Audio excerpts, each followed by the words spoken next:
Et si je te disais que ce que tu appelles retard est peut-être en réalité la protection de Dieu, que cette saison silencieuse que tu vis est précisément l'endroit où le ciel prépare ta plus grande percée?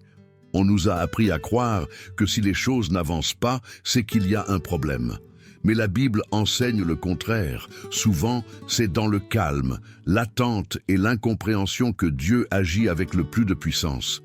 Tu n'as pas besoin de tout comprendre pour te sentir en paix. Tu as seulement besoin de faire confiance à celui qui voit tout. Dieu ne t'a pas abandonné. Il est en train de construire quelque chose de profond, de solide, d'éternel. Ce message est pour toi qui es fatigué, qui lutte, qui ne sait plus quoi espérer. Tu n'es pas seul. Jésus est avec toi dans le processus. Aujourd'hui, tu vas découvrir que la patience peut être une arme, que la foi dans l'attente peut déclencher le ciel, et que Dieu agit même quand tu ne vois rien. Mais pour cela, il faut accepter une vérité simple. Ta paix ne dépend pas du résultat, mais de ta confiance. Prépare ton cœur, prends ta Bible et entre dans cette prière du matin avec foi. Dieu est sur le point de bouger. Il y a des moments où notre vie semble floue et on ne comprend rien à ce que Dieu est en train de faire. Pourtant, la foi ne consiste pas à tout voir, mais à faire confiance au plan du Créateur. C'est comme un maçon qui pose brique après brique sans jamais avoir vu le plan final.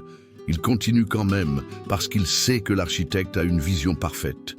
Dieu est cet architecte divin qui ne se trompe jamais. La Bible dit dans Jérémie 29, 11, « Car je connais les projets que j'ai formés sur vous, dit l'Éternel, projets de paix et non de malheur, afin de vous donner un avenir et de l'espérance. » Même si tu ne comprends pas aujourd'hui, ça ne veut pas dire que Dieu t'a oublié. Bien au contraire, c'est souvent dans l'invisible qu'il agit avec le plus de puissance. La foi s'enracine dans l'inconnu. Quand Jésus a dit à Thomas, « Heureux ceux qui n'ont pas vu et qui ont cru », Jean 20, 29, il nous montrait une vérité profonde. Croire sans preuve, c'est là que réside la véritable foi. Si tu ne vois rien bouger, ce n'est pas une absence d'action divine. C'est parfois le calme avant une percée. Dieu ne dort pas, il travaille en silence. Proverbe 3, 5, 6 nous donne une direction claire. Confie-toi en l'Éternel de tout ton cœur et ne t'appuie pas sur ton intelligence. Reconnais-le dans toutes tes voies et il aplanira tes sentiers. Dieu ne nous demande pas de tout comprendre, mais de le suivre avec confiance. Même dans l'obscurité, sa lumière guide nos pas. Certains jours, il ne nous reste que la foi, la Bible et la décision de continuer à avancer. Et c'est suffisant. La confiance, c'est comme une ancre dans la tempête. Elle ne supprime pas les vagues, mais elle empêche notre bateau de couler. Tu n'as pas besoin de tout savoir pour continuer. Tu as seulement besoin de croire en Jésus. Si aujourd'hui tu n'as pas toutes les réponses, continue quand même. Dieu voit plus loin que toi, comme le dit Ésaïe 55, 9. Autant les cieux sont élevés au-dessus de la terre, autant mes voies sont élevées au-dessus de vos voies. Même quand tout semble flou, Dieu trace un chemin. Garde ta foi, tiens ta Bible et ne lâche pas la main de Jésus. Personne n'aime souffrir, c'est humain. Mais en tant qu'enfant de Dieu, on apprend que la douleur n'est jamais inutile.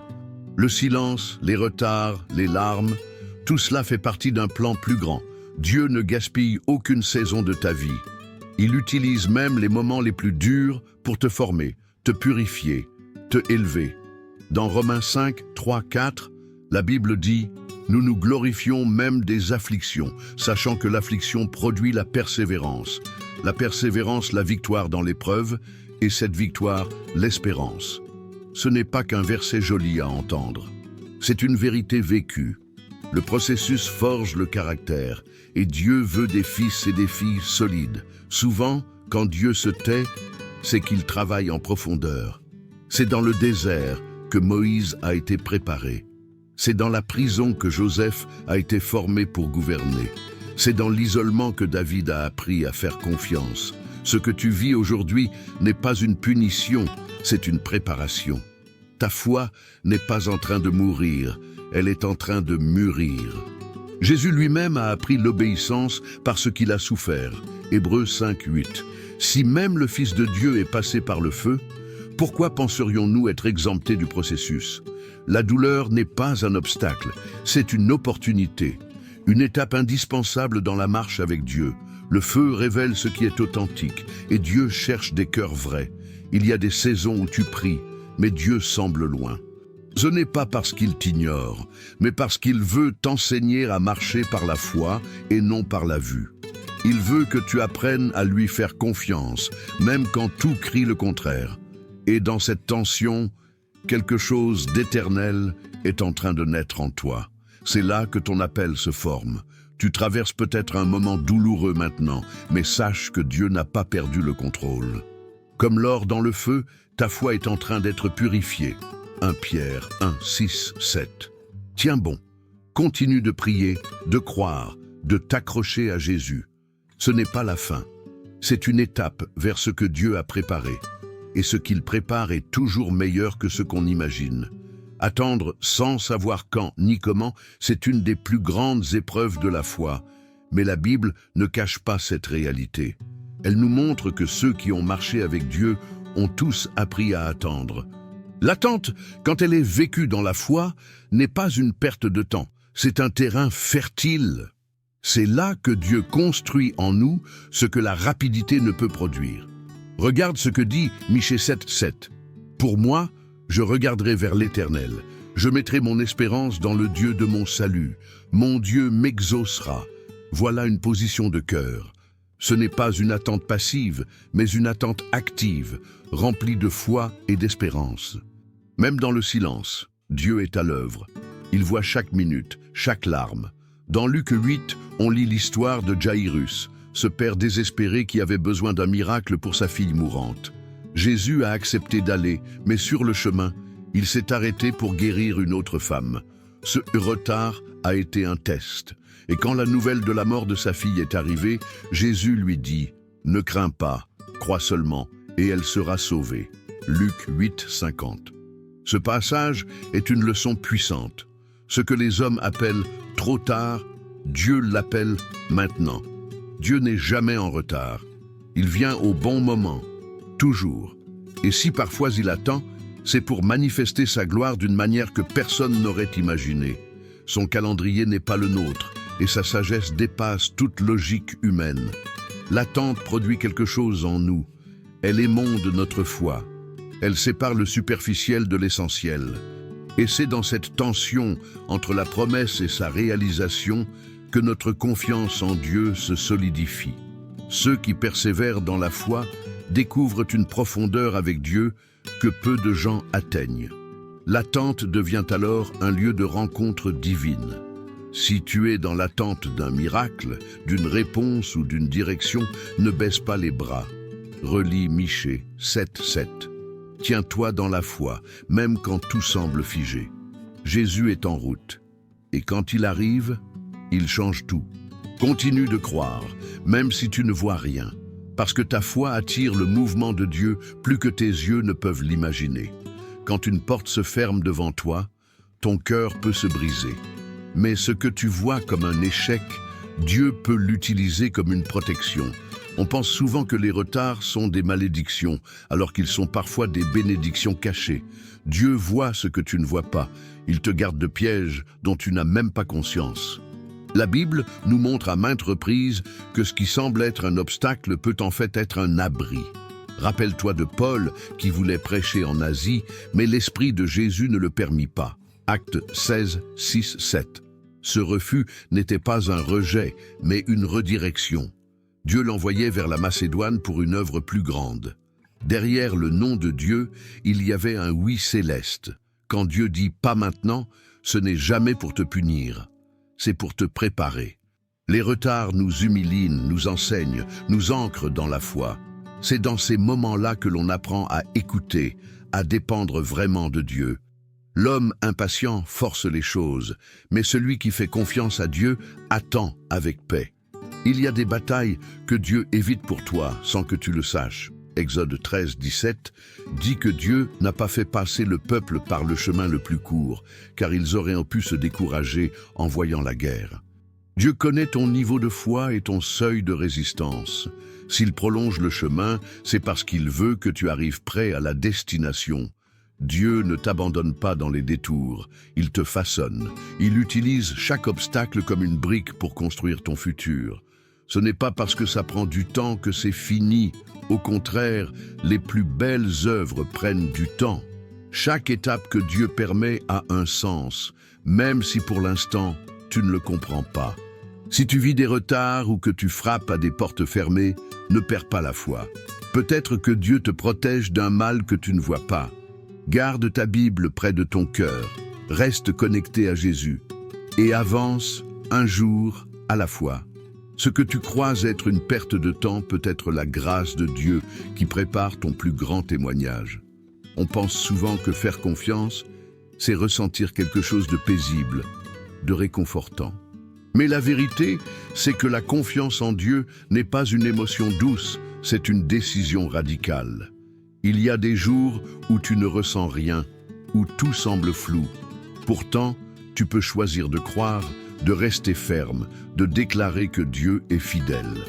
Dans Habacuc 3, 17, 18, le prophète dit « Même si le figuier ne fleurit pas, même s'il n'y a pas de récolte, moi, je me réjouirai en l'Éternel. » C'est ça, la foi réelle.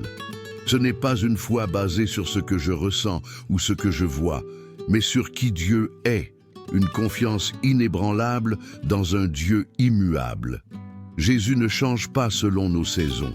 Tu peux pleurer, être fatigué, déçu, et quand même décider de croire. La foi n'annule pas tes émotions, mais elle les soumet à la vérité de la Bible. Et cette vérité, c'est que Dieu est bon, même quand la vie est dure. Se lever chaque jour et dire « Je te fais confiance » est un acte d'adoration. C'est la foi en action, pas juste en parole. Il y a une puissance spirituelle dans la constance. Quand tu choisis de faire confiance à Dieu, encore et encore, tu t'enracines. Tu ne bâtis pas ta vie sur des sables mouvants, mais sur le roc qu'est Jésus. Matthieu 7, 24-25 dit que celui qui écoute et pratique la parole est comme une maison bâtie sur le roc. Les vents viennent, mais elles ne tombent pas. Ce n'est pas facile, mais c'est essentiel. Le diable veut que tu te laisses guider par tes émotions. Dieu, lui, t'appelle à marcher par la foi. Il honore les cœurs décidés, même tremblants, mais qui disent « Je continue parce que je crois ». Et à chaque décision de foi, le ciel bouge en ta faveur. Ton choix quotidien de confiance est vu. Alors aujourd'hui, décide de faire confiance à Dieu, même si ton cœur crie le contraire. La Bible dit dans 2 Corinthiens 5, 7 « Car nous marchons par la foi et non par la vue ». Tu n'as pas besoin de sentir pour savoir, tu n'as pas besoin de tout comprendre pour avancer. Prends ta décision et tiens-la fermement. Dieu honore ce choix. Dans notre monde pressé, on veut voir les résultats tout de suite. Mais Dieu n'est pas pressé comme nous. Il ne cherche pas du superficiel. Il veut de la profondeur. Et la profondeur demande du silence, du temps, de l'invisibilité. C'est dans le secret que les racines se développent. Et sans racines solides, aucune plante ne tient longtemps. La Bible dit dans Colossiens 2,7 « Soyez enracinés et fondés en lui, affermis dans la foi. » Cela ne se fait pas du jour au lendemain. L'arbre qui porte du fruit en abondance est celui qui a pris le temps de pousser lentement dans la stabilité. Le silence de Dieu n'est pas un rejet, c'est une opportunité pour s'ancrer en lui. Dieu veut des croyants profonds, pas juste des enthousiastes de surface. Et c'est dans les saisons silencieuses que ta foi se renforce. Quand tu continues d'adorer sans réponse, de prier sans résultat visible, tu construis des racines invisibles mais puissantes. Jésus lui-même passait du temps seul, dans le silence, pour être connecté au Père.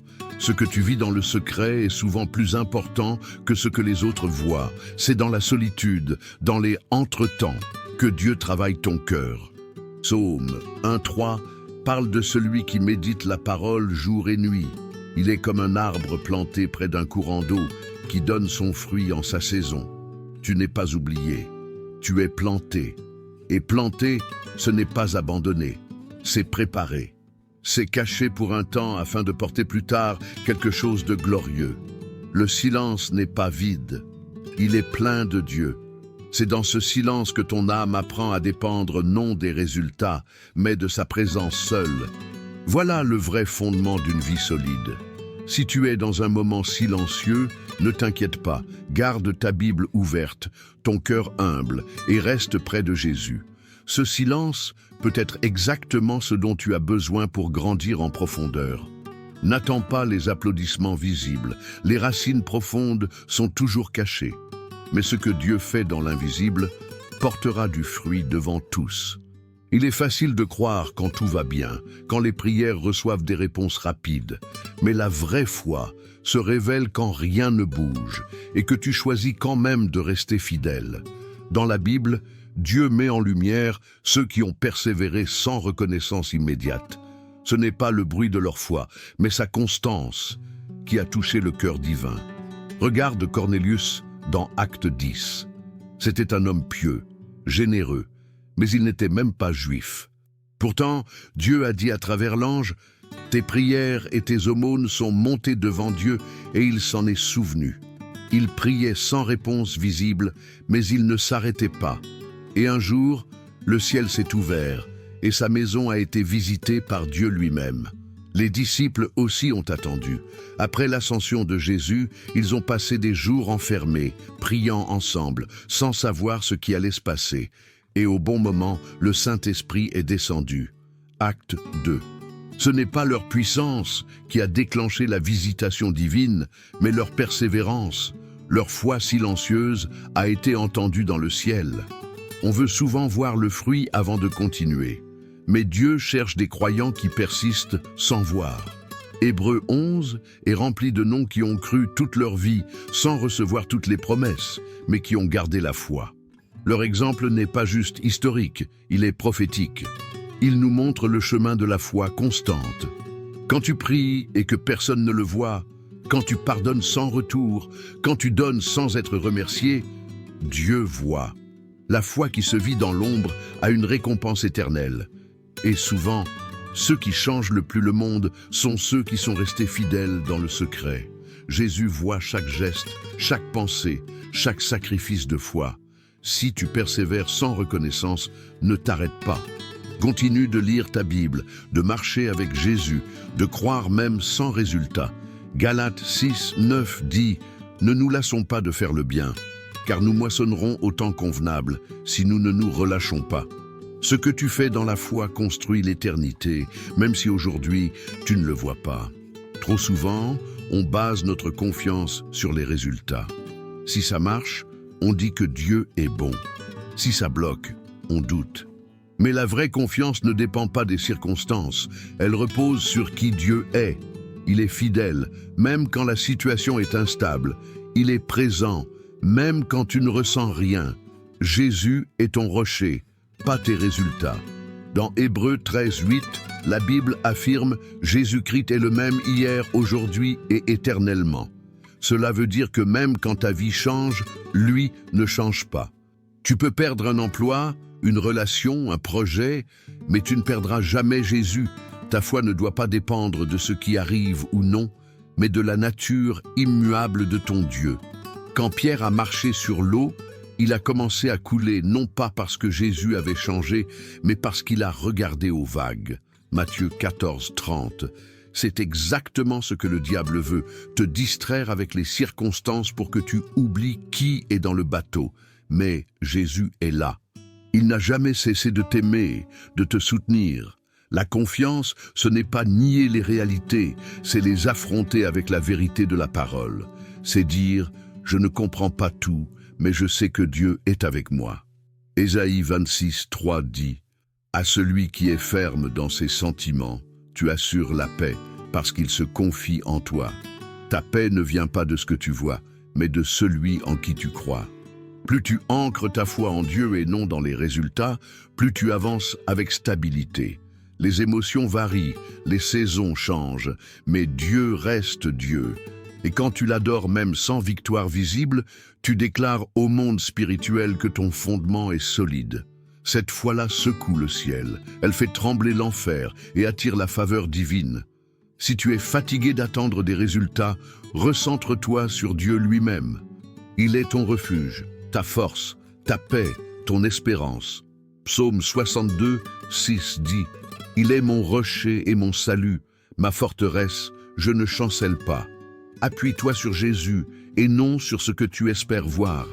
Ta confiance ne sera jamais déçue si elle repose sur lui. On cherche souvent la paix en contrôlant tout, les finances, les relations, le futur. Mais plus on essaie de tout maîtriser, plus on se sent épuisé. La vraie paix ne vient pas du contrôle, elle naît de la confiance. Et cette confiance s'apprend dans la présence de Dieu. C'est en lâchant prise que tu découvres que Jésus tient tout entre ses mains. Dans Philippiens 4, 6, 7, il est écrit « Ne vous inquiétez de rien, mais en toute chose, faites connaître vos besoins à Dieu par des prières et des supplications avec des actions de grâce. Et la paix de Dieu, qui surpasse toute intelligence, gardera vos cœurs et vos pensées en Jésus-Christ. » Cette paix-là dépasse tout ce qu'on peut comprendre. Tu peux être au milieu du chaos et avoir une paix profonde. Pourquoi ? Parce que tu sais que Dieu est au contrôle. Tu n'as pas besoin de tout comprendre pour être en sécurité. Il suffit de savoir que Jésus est avec toi dans la tempête. Il a calmé la mer autrefois et il peut encore parler à ton cœur aujourd'hui. Paix, sois tranquille. Quand tu remplaces le contrôle par la confiance, tu fais de la place pour que Dieu agisse. Et ce qu'il fait dépasse ce que tu aurais pu organiser toi-même. Ésaïe 30, 15 dit « C'est dans le calme et la confiance que sera votre force. » La force spirituelle ne vient pas de nos efforts, mais de notre abandon à Dieu. Arrêter de tout contrôler ne veut pas dire être passif. Cela veut dire avancer en paix, en laissant Dieu ouvrir les bonnes portes, au bon moment. Jésus nous a laissé un héritage. « Je vous laisse la paix, je vous donne ma paix. » Jean 14, 27. Pas une paix humaine, fragile, une paix divine, stable, même quand tout tremble autour. Si tu veux expérimenter la vraie paix, abandonne ton besoin de tout contrôler. Laisse Dieu être Dieu. Donne-lui chaque peur, chaque angoisse, chaque attente. Il connaît ton cœur et il sait exactement ce dont tu as besoin. En marchant avec foi, guidé par la Bible et soutenu par Jésus, tu découvriras que la paix n'est pas un lieu, mais une personne, Christ lui-même. Ce que tu viens de recevoir aujourd'hui n'est pas un simple message, c'est une clé spirituelle. Tu as entre tes mains un chemin pour traverser la saison difficile sans te perdre. Ne laisse pas tes émotions décider de ta foi. Ne laisse pas le silence de Dieu t'éloigner de sa fidélité. Choisis de rester ancré, de croire, de persévérer, même quand tout semble figé. Dieu ne cherche pas des croyants parfaits, mais des cœurs sincères. Si tu es arrivé jusqu'ici, c'est parce que le Saint-Esprit t'a conduit. Alors maintenant, applique. Prends un moment chaque matin pour ouvrir ta Bible, parler à Dieu, déclarer que tu fais confiance à Jésus. Ne remets pas à demain ce que peut changer ta vie aujourd'hui. C'est ton moment de décision. Abandonne le contrôle. Laisse Dieu prendre sa place. Donne-lui les questions, les peurs, les blocages. Il ne t'a pas oublié. Il t'équipe. Et chaque jour où tu choisis de rester avec lui, tu avances, même sans t'en rendre compte. Sois le croyant qui choisit de croire avant de voir, celui que Dieu peut utiliser puissamment. Et maintenant, prie avec moi. Seigneur mon Dieu, aujourd'hui je choisis de te faire confiance, même si je ne comprends pas tout. Je dépose à tes pieds mes doutes, mes retards, mes silences et mes blessures. Toi seul connais l'avenir. Et je crois que tu prépares quelque chose de grand pour ma vie, que ma foi ne repose pas sur les résultats, mais sur ton caractère fidèle. Jésus, je te donne tout. Apprends-moi à patienter sans murmurer, à adorer sans voir, à persévérer sans preuve. Remplis mon cœur de paix, même au milieu de la tempête. Je veux marcher avec la Bible à la main et ton esprit dans mon cœur. Ne permets pas que les circonstances éteignent ma foi, que je sois ferme et stable comme un arbre enraciné en toi. Seigneur, donne-moi la force de ne pas abandonner quand tout semble fermé. Donne-moi le courage de croire quand tout crie le contraire. Je proclame que tu es pour moi, que tu travailles même en silence et que rien ne peut m'arracher de ta main. Je choisis de ne plus m'appuyer sur ma logique, mais de me reposer sur toi seul. Merci Jésus pour ta présence constante. Même dans les saisons de vide, tu es là. Même quand mes prières semblent suspendues, tu écoutes. Tu es le Dieu fidèle, le Dieu de paix, le Dieu du processus. Que ta volonté soit faite dans ma vie, à ton rythme, selon ta sagesse. Et que mon cœur te reste entièrement fidèle. Amen. Si cette prière a parlé à ton cœur, laisse un commentaire ci-dessous. Abonne-toi à la chaîne pour recevoir chaque matin une parole qui fortifie ta foi. Et surtout, partage cette vidéo avec quelqu'un qui a besoin de se rappeler que Dieu agit même dans l'attente. Ensemble, faisons grandir une génération ancrée en Jésus.